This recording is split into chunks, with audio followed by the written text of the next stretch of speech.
इस कहानी की शुरुआत में हम एक औरत को देख पाते हैं जिसकी ज्यादा ड्रग्स लेने की वजह से मृत्यु हो गई होती है। तभी उसकी बेटी दरवाजे पर आई और ये सब देखकर बहुत डर गई। और अब इस घटना के कई साल बाद हम रोज को देखते हैं और वो एक थेरेपिस्ट बन गई होती है। वो कर्ल नाम के लड़के का इलाज कर रही है। कर्ल हर बार यही बोलता है कि वो मरने वाला है। फिर रोज ने उसे हॉस्पिटल में एडमिट किया और घर जाने लगी। फिर उसके बॉस ने उसे एक लॉरा नाम की लड़की का इलाज करने को कहा। तो लॉरा बताती है कि उसने अपने बॉस को अपने सामने मरते हुए देखा, जिस वजह से मुझे बहुत खतरनाक सदमा लग गया था और एक स्माइली फेस मेरा पीछा कर रहा है जो किसी भी आदमी पर आकर मुझे कहता है कि तुम मरने वाले हो।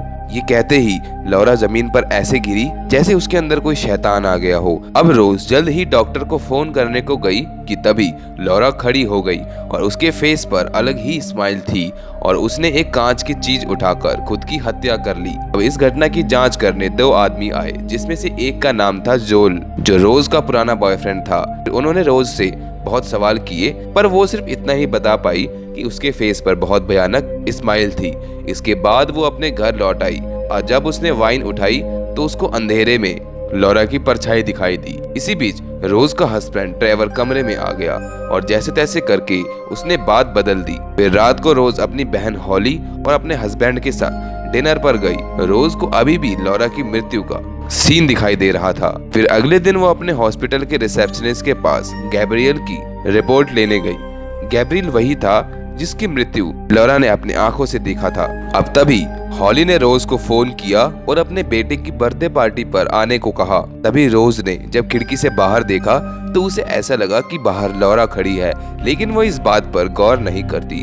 फिर वो दूसरे मरीजों को देखने चली गई पर तभी उसकी नजर कर्ल पर गई तो वो भी लॉरा की तरह मुस्कुरा रहा था और वो जोर जोर से चिल्लाने लगा कि वो मरने वाला है। फिर रोज ने उसे संभालने के लिए नर्सों को बुलाया। फिर तभी हमें ये पता चलता है कि ऐसा वहाँ पर कुछ भी नहीं हुआ था। जो कुछ भी हुआ था वो रोज के माइंड में हुआ था। फिर रोज के बॉस ने उसे कुछ दिन आराम करने को कहा और जब रात को रोज अपने घर पर अकेली थी तभी उसके घर का सिक्योरिटी अलार्म बजने लगता है, जिससे रोज बहुत बुरी तरीके से डर जाती है। इसके बाद उसने कैंची उठाई और आगे बढ़ने लगी। फिर तभी उसे पता चलता है कि पीछे का दरवाजा तो खुला पड़ा था। इसके बाद रोज के पास एक पुलिस वाले का फोन आता है और वो रोज को पीछे मुड़ने को कहता है, पर यहाँ पर किसी भी पुलिस वाले का फोन नहीं आया था। और जब उसने असल में फोन उठाया तो पुलिस वाले ने बात की और कुछ पुलिस उसके घर आ गई। फिर जब उन पुलिस वालों ने घर में छानबीन की तो उनको कोई भी उस घर में घुसता हुआ नहीं मिला। फिर ट्रेवर ने उसको संभाला पर अभी भी बला टली नहीं थी, क्योंकि रोज को अपनी बिल्ली मस्टैश कहीं भी नजर नहीं आ रही थी। अब रोज खुद ही अपनी पुरानी टीचर डॉक्टर मैडलिन के पास मदद मांगने गई और उसने डॉक्टर को लॉरा की घटना से लेकर अपनी बिल्ली के गायब होने तक सब कुछ बताया। रोज को डर था कि कहीं वो पागल ना हो जाए। फिर सैटरडे को वो ठीक ना होने पर भी अपने भांजे के बर्थडे तक पहुंची। अब उसको लगा कि उसकी भ्रम की बीमारी ठीक हो गई है, पर जब उसके भांजे ने उसका दिया हुआ गिफ्ट को खोला तो उसमें से रोज की बिल्ली मस्टैश की लाश निकली। फिर वो वहां पर मौजूद लोगों को समझाने लगी कि ये शरारत उसने नहीं की। अब रोज की नजर एक लड़की पर पड़ी जो बेहद भयानक तरीके से मुस्कुरा रही थी। उसे देखते ही वो बहुत जोर से एक मेज पर गिरी, जिससे वो बहुत बुरी तरीके से घायल हो गई। अब एक रात को जब वो अपने रूम में बैठी थी तो अचानक उसे उसकी माँ की पुकारने की आवाज सुनाई दी। फिर रोज उसको नजरअंदाज करने की कोशिश करती है, पर उसी अंधेरे में उसकी मॉम की परछाई आगे बढ़ने लगी। अब अगले दिन रोज गैब्रियल की मृत्यु का कारण पूछने उसकी पत्नी विक्टोरिया के घर जाती है तो विक्टोरिया बताती है कि उसने भी किसी को मरते हुए देखा था। और विक्टोरिया रोज को गैब्रियल के रूम में ले गई, जहाँ पर हम देखते हैं कि उसने बहुत सारे स्केचेस बना रखे थे। उन सभी स्केचेस में भयानक स्माइल थी। फिर रोज बताती है कि मेरे साथ भी ऐसा ही कुछ हो रहा है। फिर विक्टोरिया को लगा कि वो उसके पति का मजाक उड़ा रही है, तो विक्टोरिया ने रोज को अपने घर से बाहर निकाल दिया। अब रोज के पास और कोई चारा नहीं था, इसलिए वो जोल के घर गई और गैब्रियल जैसी और भी केसेस ढूंढने में उसकी मदद मांगी। पहले तो जोल बहुत घबराया, पर बाद में वो मान गया। अब वो अपने लैपटॉप में देखता है कि उसने एंजेला नाम की लड़की को मरते हुए देख लिया था। अब इन्हें पता चलता है कि एंजेला ने भी किसी को मरते हुए देखा होगा। अब ये एक वीडियो देखते हैं जिसमें एक लड़का एंजेला के सामने गोली लगने से मर गया। ये सब पता करने के बाद रोज ट्रेवर के पास पहुंची तो रोज देखती है कि ट्रेवर ने मैडलिन को बुला रखा था क्योंकि वो मैडलिन से रोज का चेकअप करवाना चाहता था। उसे ऐसा लगता है कि रोज पागल हो गई है। इसके बाद वो हॉली की मदद मांगने पहुंची, जहां पर वो रोज को अपनी मॉम की तरह पागल समझ रही थी। अब यहाँ पर रोज का गुस्सा हद तक पहुंच गया था।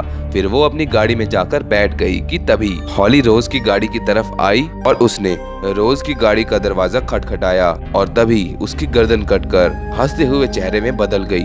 पर असल में ऐसा कुछ नहीं हुआ था। अब रोज रात को बाहर खाना खाने निकली कि तभी उसको जोएल का फोन आया और उसने बताया कि अब तक 19 लोगों की मौत हो चुकी है, लेकिन एक आदमी ने इनकी कड़ी तोड़ने की कोशिश की थी और वो खुद इसलिए नहीं मरा क्योंकि उसने अपने बजाय किसी और का खून कर दिया और उस आदमी का नाम है रॉबर्ट। जिस आदमी ने ये होते हुए देखा तो ये साइकिल फिर से वहीं से चल पड़ी। इसके बाद जोएल और रोज मिलकर रॉबर्ट से मिलने गए और रोज ने उसे कहा कि मुझे भी ऐसे ही अजीबोगरीब चीजें दिख रही हैं। रॉबर्ट कहता है कि ये खतरनाक मुस्कान गहरे सदमे वाले आदमियों को अपना शिकार बना लेती है। इससे बचने के लिए तुम्हें किसी आदमी की बेरहमी से खून करना होगा। तो रोज कहती है कि नहीं, मैं किसी का खून नहीं कर सकती। इसके बाद रोज अपने घर आ गई और डॉक्टर मैडलिन उससे मिलने आई। अब रोज को किसी का फोन आया, पर जब उसने फोन उठाया तो वो फोन डॉक्टर मैडलिन का ही था। अब हमें यहाँ पर ये पता चलता है कि जो औरत इसके सामने बैठी है वो शराब पूरा करने आई है। अब यहाँ पर वो औरत बहुत ही भयानक तरीके से हंसने लगती है और रोज को बोलती है कि तुम्हारा वक्त खत्म होने वाला है। अब रोज एक चाकू लेकर हॉस्पिटल जाती है और सीधा कर्ल के रूम में पहुंच जाती है और जाते ही कर्ल के पेट में चाकू मार देती है। फिर तभी उसकी आंख खुली तो उसको पता चला कि ये सब मेरा भ्रम था। फिर रोज का बॉस रोज के पास आया तो उसने रोज के गाड़ी में रखे हुए चाकू को देख लिया, पर तुरंत ही रोज वहां से निकल गई और वो अपने पुराने घर में आ गई। और जब उसने अपने पुराने घर का दरवाजा खोला तो तभी उसे उस घर से अजीबोगरीब आवाजें आना शुरू हो गई। फिर वो देखती है कि उसकी माँ भी वहीं मौजूद थी, पर रोज यहाँ पर बिल्कुल नहीं डरती। अब रोज को पहले का सीन याद आता है कि जब उसकी माँ मरने वाली थी, जब रोज उसको देखने आई थी, जब तो उसकी माँ जिंदा थी। अगर वो चाहती तो अपने माँ को बचा सकती थी, पर उसकी माँ उसे पीटती थी, इसलिए वो अपने माँ के सामने नहीं आई। इधर उस भूत ने बहुत भयानक रूप ले लिया था और उसने रोज पर हमला करके कहा कि वो उसे हमेशा ही ऐसे ही डराता रहेगा। फिर तभी रोज ने एक आग वाली लकड़ी उठाकर उसके सर पर मार दिया। यहाँ पर भूत का सारा शरीर जल उठा और रोज वहाँ से बाहर आ गई। फिर वो रात गुजारने के लिए जोएल के घर पहुँच गई, जहाँ पर जोएल भी बहुत भयानक तरीके से हंस रहा था। इस बात से रोज बहुत डर गई, लेकिन ये क्या, रोज तो अभी भी अपने पुराने घर में ही थी।